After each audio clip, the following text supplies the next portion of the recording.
All right, so good afternoon to you all, dear Marshal of the Sejm of Poland, dear Szymon, dear Marshal of the Senate of Poland, dear Małgorzata, dear speakers and members of Parliament, dear colleagues.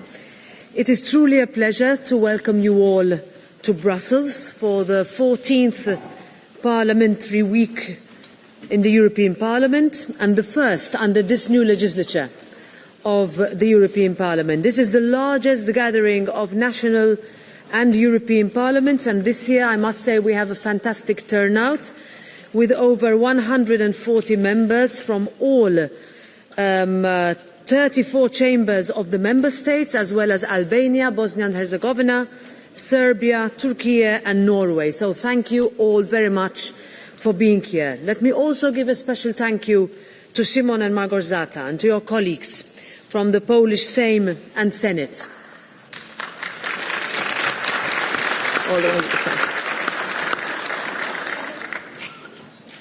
Because you are co-organising this event with us under Poland's presidency of the Council. And when we met in Warsaw last December, you gave us, me and my colleagues, leaders of the parliamentary groups, a very warm welcome. So it is truly my pleasure to welcome you here today. This gathering couldn't be more timely. People across Europe are looking to us, to parliaments, to deliver. They want to see action. They don't want to see words. They want to see solutions, not excuses. And they want to ultimately feel that their vote makes a difference. Last June, when we ran for the European Parliament elections, they were my 5th European Parliament elections, and everywhere I went, the message was the same. People are worried about the cost of living, people are worried about jobs, people are worried about security. And they want their leaders to move faster, to be bolder, and to get things ultimately done. In the past month, we've seen the new Trump White House issue a flurry of executive orders, and the contrast with our cautious, consensus-driven processes here in Europe could not be starker.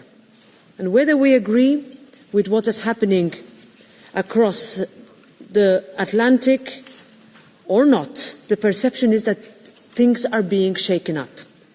Now, as lawmakers, we have too often allowed the ordinary business of politics to appear slow and stagnant, as if nothing could ever get done. And by doing so, we've left a space to those on the fringes to present themselves as champions of speed and direction. So let's be clear. Parliamentary democracy is the best model we have. But it's up to us, collectively, all of us, to prove that it works.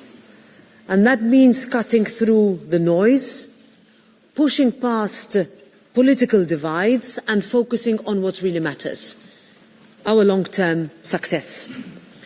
We are the world's largest single market. We are a global economic powerhouse. We have a highly skilled, highly educated workforce. Our levels of inequality are among the lowest, and our life expectancy is among the highest. But we cannot be complacent.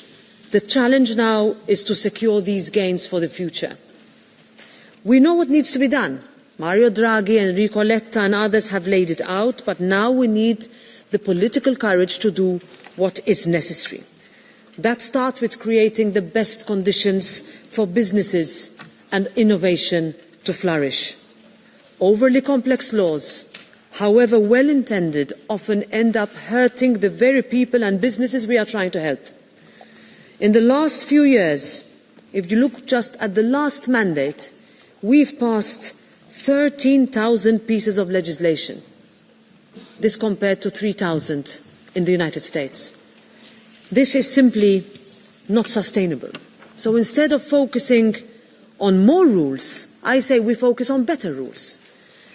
The simplification package that is coming up soon, and we are waiting for it from the Commission, we expect it to be able to cut red tape so that our companies can scale up and not get bogged down by bureaucracy. It's not just us saying it, Everybody is saying it, member state by member state, wherever you go. This, together with the competitiveness compass and the upcoming multi-annual financial framework, we have a chance to boost Europe's economy, to create quality jobs and to make people's lives easier. We are the co-legislator here, so as co-legislator we will do our part to push for real change, which is what our voters asked us to do when they placed us in these positions of responsibility last June. They voted ultimately for a new way of doing things. The single market is Europe's greatest success story. But in key areas like banking, capital markets and energy, we still have 27 separate markets. And that fragmentation is holding us back. If we want to be able to compete globally, we need to integrate further, because only that integration will keep prices down and get private investment up. Growth also means strengthening ties with others, starting with our closest neighbours, many of whom are in our room today. Every enlargement has brought challenges, but also economic benefits. And yet, in the last decade, and think about this, in the last decade, the European Union has lost more members than it gained. And this is something we need to reflect on. This is something that we need to answer for. It is our responsibility and duty to do so, because if we stand still, it's very clear others will fill the void. The European Union is one of the most open economies in the world, and trade has been a major driver of our prosperity. Ultimately, trade wars benefit nobody.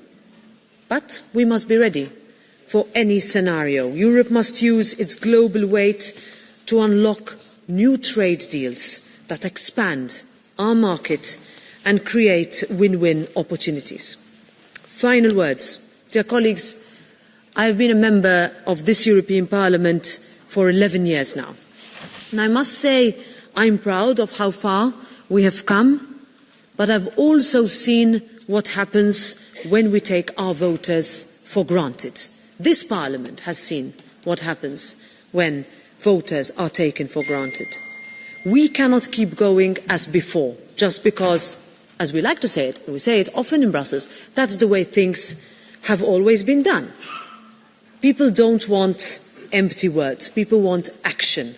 They want proof that through dialogue and compromise, we can build a better future. And there's no better opportunity for us to do this, for you to spend the next couple of days with members of the European Parliament coming from your country or coming from your neighbouring countries, or members you've never met before.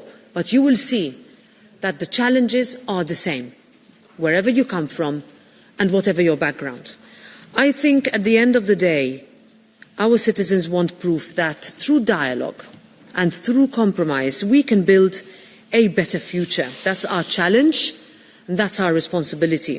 The choice ultimately is ours, and the time is now. Thank you.